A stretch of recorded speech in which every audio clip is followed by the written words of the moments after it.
প্রিয় দেশবাসী, রহমত, বরকত ও নাজাতের মাস রমজান আমাদের কাছে পৌঁছেছে।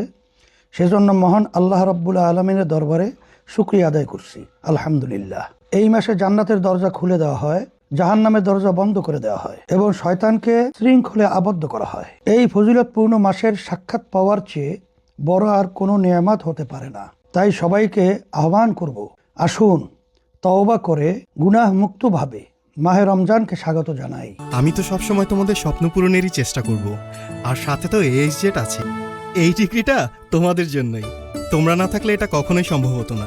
AHZ ইউকেতে পড়াশোনার সেরা পছন্দ। ফরজ আমলে মনোযোগী হই, তেলাওয়াত, জিকির ও নফল ইবাদতে মগ্ন হই। তাহাজ্জুদ, তারাবি আদায়ে গুরুত্ব প্রদান করুন। যারা কোরআন তেলাওয়াত করতে পারেন না, তারা কোরআন শেখার চেষ্টা করুন। প্রিয় দেশবাসী, এই মাসকে ধর্মীয় ভাব গাম্ভীর্যের মধ্যে দিয়ে পালনের জন্য এবং মুমিনদের রোজা ও ইবাদত পালনকে সহজ করার জন্য আমি সকলের প্রতি কিছু আহ্বান করতে চাই। আপনার অতস্তনের কাজের চাপ কমিয়ে দিন, যাতে তারা ইবাদত করার সুযোগ পায়। খাদ্যপণ্য ও নিত্য প্রয়োজনীয় জিনিসের দাম কমিয়ে রাখুন, যাতে রোজাদারগণ স্বাচ্ছন্দ্যে সেহরি ইফতার করতে পারে। দিনের বেলায় হোটেল রেস্তোরাঁ বন্ধ রাখুন। ইসলামী শরিয়া মোতাবেক জীবন যাপনের চেষ্টা করুন।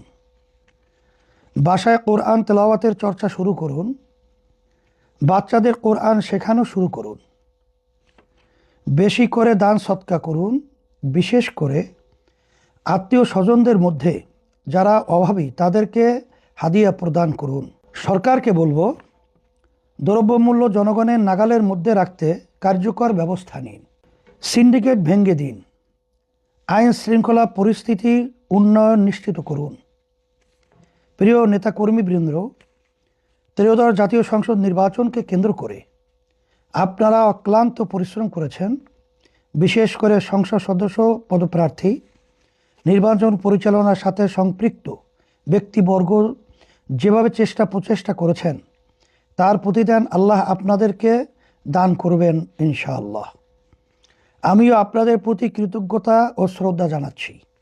নির্বাচনের ফলাফল আপনাদের খানিক হতোদ্যম করেছে হয়তো, তবে ইসলাম ও শরিয়া প্রশ্নে আমরা যেভাবে লড়াই করেছি সেটাই আমাদের জন্য গর্বের ও সৌভাগ্যের।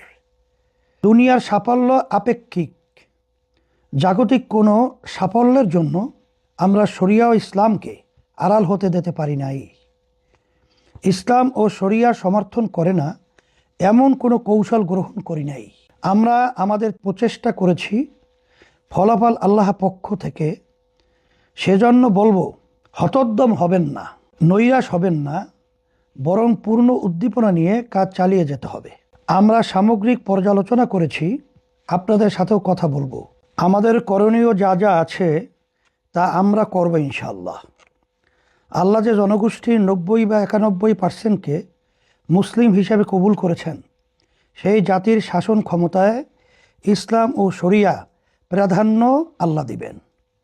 সেজন্য আমাদের আত্মত্যাগ, পরিশ্রম ও কঠোর সাধনা করে যেতে হবে।